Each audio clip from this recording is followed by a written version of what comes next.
রাজধানীর কাকরাইলে জাতীয় পার্টির কার্যালয়ে ভাঙচুর চলছে, পরিস্থিতি নিয়ন্ত্রণের চেষ্টা করছে পুলিশ। এ নিয়ে আরও জানাতে রাজধানীর বিজয়নগর এলাকা থেকে যোগ দিচ্ছেন সহকর্মী নাহিদ কামাল। নাহিদ, কখন নাগাদ এই ঘটনাটি শুরু হয়েছে, এই মুহূর্তের পরিস্থিতি কেমন?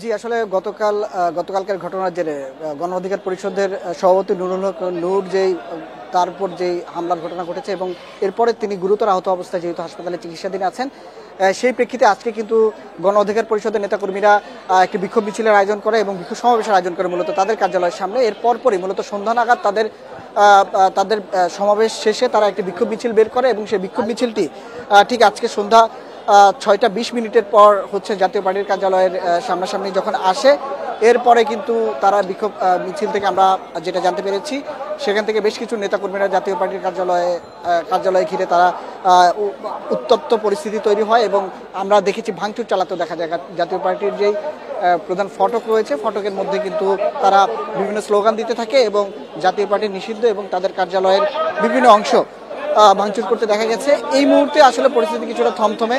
আইনশৃঙ্খলা বাহিনী তাদের জলকামান সহ অন্যান্য যে ব্যবস্থা রয়েছে সেই সব ব্যবস্থাপনার মধ্য দিয়ে মূলত এরই মধ্যে আন্দোলনকারী যারা আছে তাদেরকে নিবৃত্ত করেছে। আমি আমার সহকর্মী রবিনকে একটু বলবো, ভেতরে এরই মধ্যে জাতীয় পার্টির নেতাকর্মীরা এখানে কেউ ছিল না, কিন্তু ভেতরে গণ অধিকার পরিষদের যারা মূলত এসেছেন তারা ভেতরে ঢুকে আগুন ধরিয়ে দেয় এবং এখানে নিচের যেই নিচতলায় যে দোকানের পজিশন একটি হয়েছিল এবং এখানে বেশ কিছু বই থেকে শুরু করে বিভিন্ন লিফলেট এবং বিভিন্ন জিনিসপত্র ছিল, সেগুলোতে আগুন ধরিয়ে দিয়েছে। এরপরে যেটি মূলত দেখা গিয়েছে, আইনশৃঙ্খলা বাহিনী কঠোর অবস্থানে গিয়েছে। আমরা জলকামান ছুটতে দেখেছি এবং একজনকে কিন্তু আমরা আটক হতে দেখেছি এবং বেশ কয়েকজন হতাহত হয়েছেন এবং এর মধ্যে একজন গণমাধ্যম কর্মীও রয়েছেন।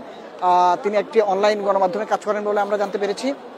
এই ছাড়া এখনকার পরিস্থিতি যেটি, মূলত আইনশৃঙ্খলা বাহিনীর সদস্যরা যারা আন্দোলনকারী ছিল তাদেরকে এরই মধ্যেই এই কার্যালয়ের সামনে থেকে সরিয়ে দিয়েছেন এবং বিপুল সংখ্যক পুলিশের মোতায়েন করা হয়েছে কার্যালয়ের সামনে এবং তারা ধাওয়া দিয়ে মূলত আন্দোলনকারী যারা আছে তাদেরকে কিন্তু সরিয়ে দিয়েছেন। সেই সাথে এখনকার যে পরিস্থিতি আমরা যদি দেখাই, কার্যালয়ের সামনে উৎসুক জনতা যেমন আছেন এবং গণমাধ্যম কর্মীদের উপস্থিতি আছে এবং জাতীয় পার্টির নেতাকর্মীদের অনেকেই হয়তো যারা আশপাশে ছিল তারাও কেউ আসছেন, হয়তো পরিচয় খুব বেশি হয়তো না দিলেও এখানে কিন্তু জাতীয় পার্টির কর্মীরাও আছেন বলে আমরা জানতে পেরেছি এবং আশপাশে যতগুলো মার্কেট দোকানপাট যা কিছু ছিল সবকিছু এরই মধ্যেই বন্ধ করে দেওয়া হয়েছে এবং থমথমে পরিস্থিতি বিরাজ করছে। পুলিশের পক্ষ থেকে যেটি বলা হচ্ছে, যেহেতু এই কার্যালয়ের সামনে আসলে তারা আইন শৃঙ্খলা পরিস্থিতি নিয়ন্ত্রণ এবং যাতে করে কোনো প্রকার মব বা কোনো অপ্রীতিকর পরিস্থিতি তৈরি না হয় সেই সব বিষয় মাথায় রেখেই মূলত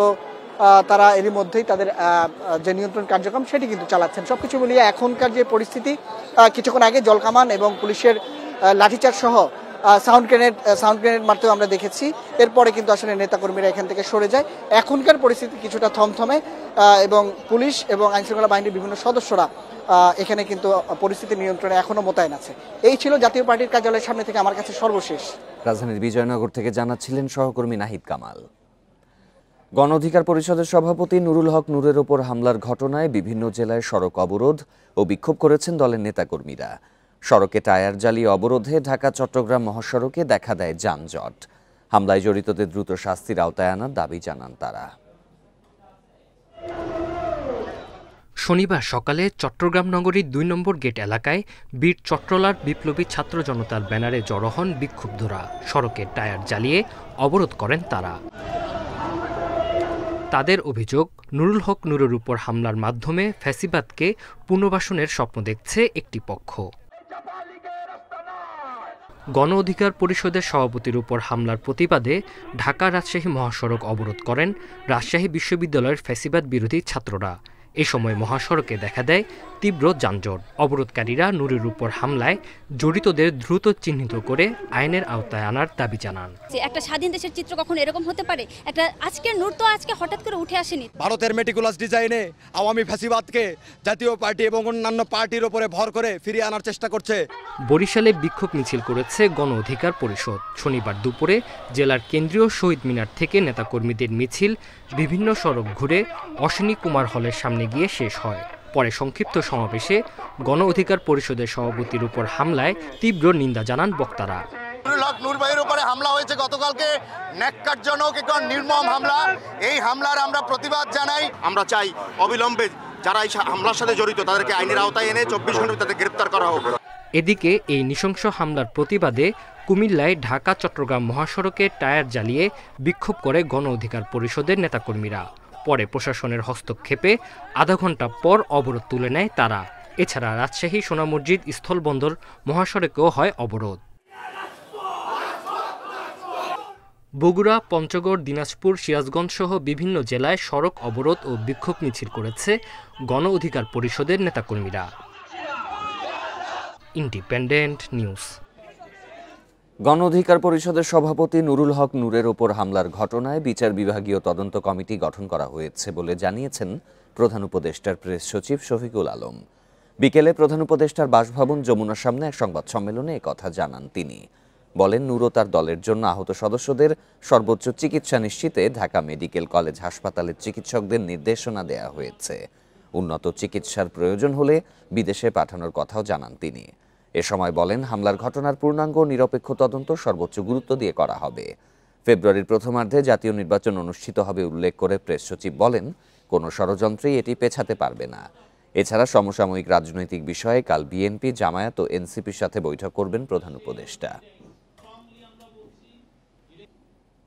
জুডিশিয়াল তদন্তের সিদ্ধান্ত হয়েছে এবং এই তদন্ত ইম্পার্শিয়াল জুডিশিয়াল তদন্তটা করবেন হচ্ছে একজন হাইকোর্টের জাস্টিসের নেতৃত্বে এই তদন্ত হবে। বর্তমান পরিস্থিতি এবং ইলেকশন নিয়ে আলাপ আলোচনা হবে।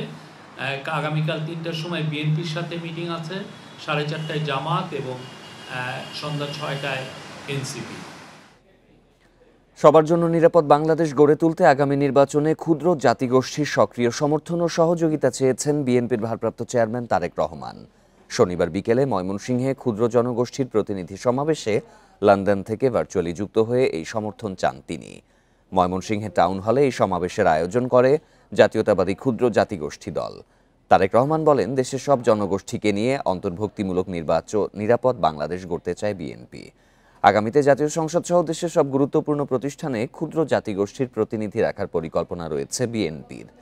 তিনি জানান, বিএনপি আগামীতে রাষ্ট্র পরিচালনার সুযোগ পেলে সরকারি চাকরিতে ক্ষুদ্র জাতিগোষ্ঠীর সদস্যদের নিয়োগ প্রক্রিয়া আরও সহজ করবে। এ সময় সব জাতি, ধর্ম, বর্ণের মানুষের জন্য আদর্শ দেশ গড়ে ফেব্রুয়ারিতে নির্বাচনে সবার সমর্থন চান বিএনপির ভারপ্রাপ্ত চেয়ারম্যান।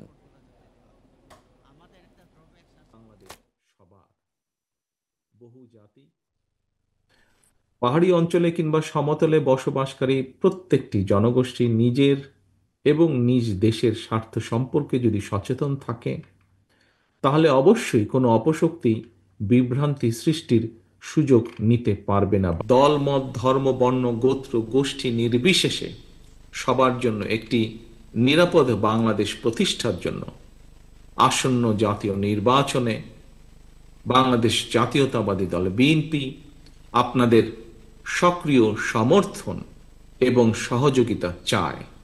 গণ অধিকার পরিষদের সভাপতি নুরুল হক নূরের ওপর হামলা কোনো বিচ্ছিন্ন ঘটনা নয়, এটি গভীর ষড়যন্ত্র, চক্রান্তের অংশ বলে মন্তব্য করেছেন অ্যাটর্নি জেনারেল মোহাম্মদ আসাদুজ্জামান। দুপুরে ঝিনাইদহে জাতীয় বিশ্ববিদ্যালয়ের আঞ্চলিক কার্যালয় উদ্বোধন শেষে সাংবাদিকদের প্রশ্নের জবাবে একথা বলেন তিনি। জানান, নূরের ওপর হামলা ন্যাক্কারজনক। জাতীয় পার্টি জুলাই বিপ্লবে আওয়ামী লীগকে সহযোগিতা করেছিল, এবারও তারা পুরনো ইতিহাস উন্মোচন করেছে বলেও উল্লেখ করেন তিনি। জাতীয় পার্টিকে নিষিদ্ধের যে দাবি উঠেছে সেটির আইনি দিক যাচাই বাছাই করে পদক্ষেপ নেওয়া হবে বলেও জানান মোহাম্মদ আসাদুজ্জামান। জাতীয় পার্টি 82 সাল থেকে 90 সাল পর্যন্ত বাংলাদেশের মানুষের রক্তের সাথে বেইমানি করেছেন, রক্ত নিয়ে খেলেছেন। জাতীয় পার্টি জুলাই বিপ্লবে আওয়ামী লীগের সহযোগিতা করে তাদের পুরনো সেই ইতিহাস উন্মোচন করেছেন। সুতরাং নূরের উপর হামলা বিচ্ছিন্ন কোনো ঘটনা নয়, এটা সুগভীর চক্রান্ত এবং ষড়যন্ত্রের একটি অংশ। জাতীয় পার্টি বাংলাদেশ ছাড়া অন্য কারো দালালি করে না বলে মন্তব্য করেছেন দলের মহাসচিব শামীম হায়দার পাটোয়ারি। অভিযোগ করেন, জাতীয় পার্টিকে দোসর বানানোর চেষ্টায় হোঁচট খাচ্ছে গণতন্ত্র। শনিবার বিকেলে কাকরাইলে জাতীয় পার্টির কার্যালয়ে ব্রিফিংয়ে তিনি এসব মন্তব্য করেন। গণ অধিকার পরিষদের সভাপতি নুরুল হক নূরের সুস্থতা কামনায় দোয়া চান শামীম পাটোয়ারি। তিনি বলেন, গতরাতে নিরাপত্তার স্বার্থেই পদক্ষেপ নেয় পুলিশ ও সেনাবাহিনী। এই সরকার সুষ্ঠু ভোট করতে পারবে কিনা তা নিয়ে সন্দেহ প্রকাশ করেন জাপার মহাসচিব। বলেন, কিছু দল চাচ্ছে জাতীয় পার্টি যাতে নির্বাচনে অংশ নিতে না পারে। বিকেল ৩টায় কার্যালয়ের সামনে কর্মসূচি থাকলেও নিরাপত্তার কারণে ভবনের ভেতরে ব্রিফিং করেন জাতীয় পার্টির মহাসচিব। জাতীয় পার্টি কোনো দলের দালালি করে না, কোনো দেশের। জাতীয় পার্টি বাংলাদেশের দালালি করে। বাংলাদেশের স্বাধীনতা, সার্বভৌমত্ব, ডিগনিটির জন্য যেটা প্রাসঙ্গিক, জাতীয় পার্টি সেই রাজনীতি করে। ঢাকা বিশ্ববিদ্যালয় ক্যাম্পাস ও হলে দলীয় রাজনীতি বন্ধ করবে গণতান্ত্রিক ছাত্র সংসদ। ডাকসু নির্বাচনের ইশতেহারে এমন ঘোষণা দিয়েছেন নেতারা। এছাড়া শিক্ষার্থীদের জন্য ফ্রি ইন্টারনেট সহ ৪৮টি প্রতিশ্রুতি দিয়েছে সংগঠনটি। বিকেলে মধুর ক্যান্টিনে ইশতেহার ঘোষণা করে তারা। এদিকে শনিবার ক্যাম্পাস বন্ধ থাকায় হলে প্রচার চালিয়েছে প্রার্থীরা। ক্যাম্পাস জুড়ে লেগেছে নির্বাচনের হাওয়া, শিক্ষার্থীদের মাঝে ব্যাপক উৎসাহ। শনিবার নির্বাচনের ইশতেহার ঘোষণা করেছে গণতান্ত্রিক ছাত্র সংসদের প্যানেল বৈষম্য বিরোধী শিক্ষার্থী সংসদ। দলীয় লেজুর বৃত্তির রাজনীতি বন্ধের আশ্বাস দেন নেতারা। অস্ত্রের যন্ত্রণাহীন এবং ক্যাডার ভিত্তিক রাজনীতির অবসান ঘটিয়ে জীবন, কর্ম, জ্ঞান, দক্ষতা ও সেবাভিত্তিক নাগরিক তৈরি করার লক্ষ্যে শিক্ষার্থীদের প্রস্তুত করা হবে। বিশ্ববিদ্যালয় এলাকাকে উচ্চগতি সম্পন্ন ইন্টারনেট সেবার আওতায় নিয়ে আসা হবে। সকল একাডেমিক বিল্ডিং ও হলকে এডু রুমে মাধ্যমে ফ্রি ও ফাস্ট ইন্টারনেটের আওতায় নিয়ে আসা হবে। টিএসসি লাইব্রেরি চত্বর বিভাগ ও হলে হলে চলছে প্রাণবন্ত প্রচারণা। ছাত্রদলের প্রার্থীর দাবি, শিক্ষার্থীদের কাছ থেকে অভূতপূর্ব সাড়া পাচ্ছেন তারা। পরিবেশ বাংলাদেশ জাতীয়তাবাদী ছাত্রদলের মাঠ পুরোপুরি আছে যে ধরা চলে হচ্ছে যে ঢাকা বিশ্ববিদ্যালয়ের শিক্ষার্থীরা উচ্ছ্বাসিত। জাতীয়তাবাদী ছাত্রদলকেই তারা তাদের পছন্দের তালিকায় রেখেছে। সেটা আমরা যখন ডোর টু ডোর যাচ্ছি তাদের উচ্ছ্বাস দেখতে পাচ্ছি। ডাকসু নির্বাচনের ভোট গ্রহণ ৯ সেপ্টেম্বর। এ উপলক্ষে ৭ থেকে ১০ সেপ্টেম্বর ক্লাস পরীক্ষা বন্ধ থাকবে। আল আমিন হোসেন, ইন্ডিপেন্ডেন্ট নিউজ, ঢাকা। কাল থেকে বাজারে আসছে পরিবেশ বান্ধব পাটের ব্যাগ। পাট মন্ত্রণালয় নিজস্ব ভ্যানে করে বাজারে বাজারে পৌঁছে দেবে এই ব্যাগ। দাম পড়বে ২০ থেকে ৭০ টাকার মধ্যে। এই ব্যাগ জনপ্রিয় হলে পলিথিনের ব্যবহার বন্ধ হবে বলে আশা মন্ত্রণালয়ের। নিষিদ্ধ হলেও দেদারসে ব্যবহার হচ্ছে পলিথিন ব্যাগ। আইন করেও পাটের ব্যাগ নিশ্চিত করা যায়নি। বলা হচ্ছিল বাজারে পলিথিনের বিকল্প না থাকায় বন্ধ করা সম্ভব হয়নি। অনেক দিনের চেষ্টায় বাজারে পাটের ব্যাগ ছাড়ছে মন্ত্রণালয়। সচিব জানান, জলবায়ু ফান্ডের টাকায় এই ব্যাগ তৈরি করা হচ্ছে। বাজারে বিশেষ ভ্যানে ও টিসিবি ট্রাকে পাওয়া যাবে পাটের ব্যাগ। প্রতিটি ব্যাগে ভর্তুকি দিচ্ছে সরকার। 25 কোটি টাকা দিয়ে শুরু করব। প্রথমে শুরু করছি ঢাকা শহরে। আমরা এটা তো সাবসিডাইজ প্রাইসে দিচ্ছি। এগুলো আছে হলো সর্বনিম্ন 20 টাকা, যেটার মার্কেট প্রাইস নিয়ার অ্যাবাউট 20 টাকা, হয়তো ওপেন মার্কেট থেকে গেলে 35-40 টাকা এরকম। আরেকটা আছে হয়তো 30 টাকা, 25 টাকা, এরকম কয়েকটা ক্যাটাগরি, তিন ক্যাটাগরি আছে। উদ্যোক্তারা বলছেন, পাটের ব্যাগ একাধিকবার ব্যবহার করা যায়। এর সুফল পেতে পারে পাট খাত। পাটের ব্যাগটাকে আমরা দলমত নির্বিশেষে যদি ব্যবহার করার উদ্যোগ নেই, এটাকে উৎসাহিত করি, বিশেষ করে তরুণ যারা আছে আগামীর ভবিষ্যৎ, তারা যদি এটাকে সত্যিকার অর্থেই পজিটিভ একটা ইম্প্যাক্ট ফেলবে, সেই চিন্তা করে যদি এগিয়ে আসে, আমি বিশ্বাস করি একটা নতুন ধারা তৈরি হবে বাংলাদেশে। প্রথমে রাজধানীর বিভিন্ন বাজারে পাওয়া যাবে এ ব্যাগ, পরে সারা দেশে তা ছড়িয়ে দেয়া হবে। Shahid Ahmed, independent news, Dhaka. কিশোরগঞ্জের ঐতিহ্যবাহী পাগলা মসজিদের দানবাক্সে 4.5 মাসে জমা হয়েছে 32 বস্তা টাকা। এছাড়াও রয়েছে বিপুল বৈদেশিক মুদ্রা, স্বর্ণ ও রূপার অলংকার। দানের এই অর্থ আন্তর্জাতিক মানের ইসলামী কমপ্লেক্স নির্মাণ ও গরিব রোগীদের চিকিৎসায় ব্যয় হবে, জানায় কর্তৃপক্ষ। মসজিদের লোহার দান সিন্দুক খুলতেই ছোট বড় নোটের ছড়াছড়ি। 4.5 মাস পর শনিবার সকালে খোলা হয় 13টি দান বাক্স। এসব টাকা বস্তায় ভরে নেওয়া হয় মসজিদের দোতলায়। কড়া নিরাপত্তায় গোনা হয় টাকা।